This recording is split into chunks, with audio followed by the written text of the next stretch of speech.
Hello friends, आप सबका dreams of homemaker channel पर स्वागत है।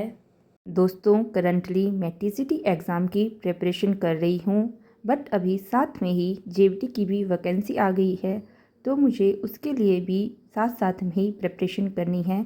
मैं सुबह पढ़ने के लिए 3 बजे उठ जाती हूँ और करीबन 3:30 बजे तक फ्रेश होकर पढ़ने बैठ जाती हूँ। जैसा कि आपको पता ही होगा कि मैंने 30 डेज़ 6 आवर्स स्टडी चैलेंज लिया हुआ है। एक हाउसवाइफ के लिए इतना टाइम मैनेज करना पॉसिबल नहीं हो पाता, इसलिए मैं अर्ली मॉर्निंग 3 AM उठ जाती हूँ। सुबह उठते ही सबसे पहले मैं फ़्रेश होकर अपने लिए ग्रीन टी बनाती हूँ और थोड़ी देर ऐसे ही माइंड को रिलैक्स रहने देती हूँ और पूरे दिन के लिए प्लान करती हूँ। सुबह उठते ही मैं सबसे पहले 20 से 25 मिनट खुद को देती हूँ, फिर 3:30 बजे तक आराम से पढ़ने बैठ जाती हूँ। सबसे पहले उठकर मैं कोई भी नया टॉपिक स्टार्ट बिल्कुल भी नहीं करती। सुबह उठकर मैं पिछले कल का ही थोड़ी देर रिवाइज कर लेती हूँ, इससे स्टडी में इंटरेस्ट बन जाता है। इसके बाद ही मैं न्यू टॉपिक स्टार्ट करती हूँ, क्योंकि कई बार अगर हम सुबह उठकर नया टॉपिक पढ़ने लग जाएं तो हो सकता है हम इसमें बोर हो जाएं और हमें फिर से नींद आने लग जाए।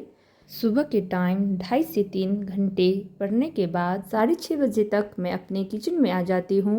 मुझे अपनी बेटी के लिए ब्रेकफास्ट और लंच भी तैयार करना होता है। इसी के साथ ही मैं उसको भी उठा देती हूँ और स्कूल के लिए साथ में ही उसे तैयार भी करती रहती हूँ। इससे सारे काम एक साथ जल्दी जल्दी हो जाते हैं और हमारा ज़्यादा टाइम वेस्ट भी नहीं होता। अगर हमें अपना टाइम बचाना है तो हमें एक साथ कई काम मैनेज करना सीखने होंगे। से तैयार करके स्कूल छोड़ के आने के बाद मैं पहले घर की साफ़ सफाई करती हूँ और जो भी काम सुबह पेंडिंग रह गए होते हैं पहले आकर मैं उन्हें ख़त्म कर लेती हूँ और उसके बाद मैं थोड़ी देर आराम से बैठकर पूजा कर लेती हूँ। इससे जो है मेरा माइंड थोड़ा रिलैक्स होता है और मैं फिर से खुद में एक नई एनर्जी फील करती हूँ। सारे काम ख़त्म करने के बाद मैं अपना ब्रेकफास्ट खाकर फिर से पढ़ने बैठ जाती हूँ। इस टाइम मुझे 1 से 1.5 घंटा पढ़ने को मिल जाता है, क्योंकि इसके बाद मुझे अपनी बेटी को लाने स्कूल भी जाना होता है। जब वह स्कूल से आती है तो मैं पहले लंच बनाती हूँ और फिर हम लंच करते हैं।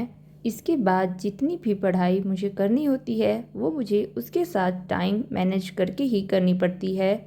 जब भी मुझे थोड़ा थोड़ा टाइम मिलता रहता है तो मैं बीच बीच में पढ़ती रहती हूँ।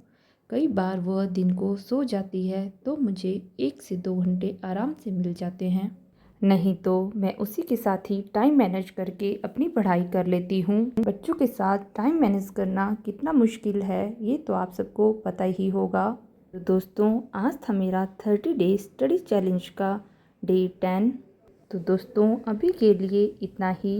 अगर आपको वीडियो अच्छी लगी हो तो प्लीज़ वीडियो को लाइक करें और दोस्तों के साथ शेयर करें और मेरे चैनल को सब्सक्राइब करें। Thank you.